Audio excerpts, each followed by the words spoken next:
దయచేసి ఈరోజు నుంచి క్యారల్స్ని సాయంత్రం 6 గంటల నుండి రాత్రి 10 లోపే కంప్లీట్ చేయండి. అందరూ మెలకుగా ఉన్నప్పుడు క్యారల్స్ చేయండి. ఆ క్యారల్స్ టైంలో ఏసే దేవుడు ఏసే దేవుడు అని అరవడం కాకుండా యేసు మాత్రమే ఎందుకు దేవుడో ఆధారాలతో ఒక కరపత్రం ఉంచి వారు బాధపడేటట్లు కాకుండా వారికి ఆలోచన కలిగేటట్లు సువార్త చేస్తూ వెళ్ళండి.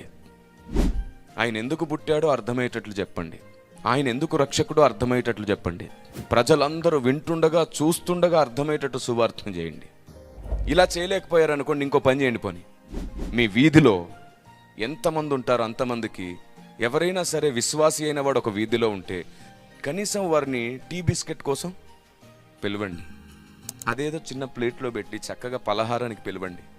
అలా వచ్చిన వ్యక్తులకి దేవుడు అంటే ఏంటో, మతం అంటే ఏంటో, ఆచారం ఏమిటో, సాంప్రదాయం ఏమిటో, మారు మనసు ఏమిటో, పునరుద్ధానం ఏమిటో, రక్షణ అంటే ఏమిటో, పాప విమోచన అంటే ఏమిటో అర్థమయ్యేటట్టు చెప్పండి.